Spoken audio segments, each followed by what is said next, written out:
I'm going to show you one way to do a reverse applique. Now, what's an applique? That's when we put something on top of the front of the fabric and usually stitch it on. But in reverse, you're bringing the fabric in from the back. So I'm going to show you how to do the reverse applique with just a simple shape, a circle, okay? I've got a piece of fabric here. Let's say I want to bring in a circle shape of fabric from the back. Well, first we need to cut out a circle into this. So I take any piece of fabric, there's just a spare piece of white. It's larger than I need it, and I drew a circle on it. I can place this wherever I want this fabric to come through. I'm going to put it, say, in the middle. And what you want to do is take it to your sewing machine and stitch on the drawn circle. Now I have done that with this piece right here. I made a little larger circle. You can see I have stitched that circle on. So the most important part to do next is we're going to cut this circle out. Now I'm going to stand up so I can get a little more comfortable with this. I am going to cut this circle out. I'm going to start a little in the center just so I can get my scissors in there. But I'm going to leave about, a quarter to a half an inch around the whole circle.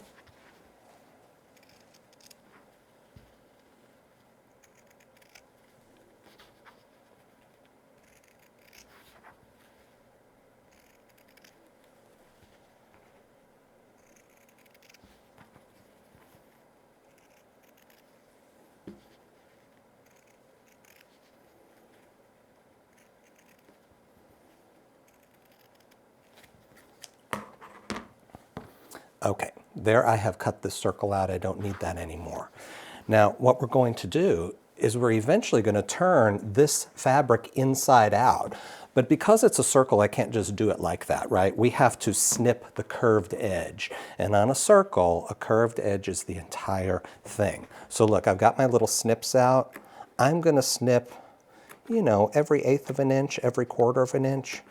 Do not snip the stitched line that you have just made.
Okay, I have finished snipping all around my circle. You can see it's all kind of frilly here.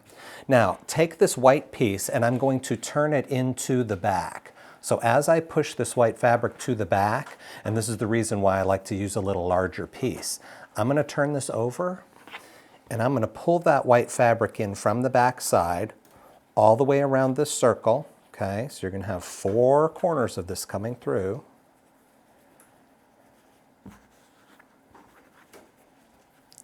There we go. I can pull on those 4 corners, to help me make the circle. Can you see that taking shape? Now watch, when I flip it back over, this is where you will finger press all around this circle. It's looking really nice. Now, I did this quickly. When you do yours and you snip, the more snips you make, the better circle you will end up having, okay? This is looking really nice though. Can you see that taking shape? We're going to press all around the circle here. And this is what I call a fabric window because look, you can see right through this, right? And you want to see through it because this is the point where you can take other fabrics. Now I've taken 3 other colors here and I'm just going to lay them out here and show you briefly. I can put this over any one of them and go, oh, is that the look I'm going for? Maybe so, maybe not. Maybe I like the dark red. This is where you can try all kinds of different colors and different textures and fabrics, okay? And I think I might like that the best. It just stands out the most. So when you find the one you like, just keep it with it. I would pin it in place, because right now this is kind of a fluid piece, right? Pin this in place and just take it to your sewing machine and top stitch just around the circle. And that, my friends, is all there is to it. You can then trim the backside if you want, but it's also not necessary. So this is just a basic circle. I'll show you two others, that I have. You can also, here's a basic circle, but it's off-centered, because I mean, we're so accustomed to centering everything. You don't need to do that. You can do this in many areas on any quilt block. You can even change the shape. The heart shape I think is beautiful. I think it's great. And then this morning I thought, oh, another one would be cool if you're doing something for a pet. You could do a dog bone shape and turn that through. So you're only limited by your creativity. So I hope you'll give reverse applique a try, and happy sewing.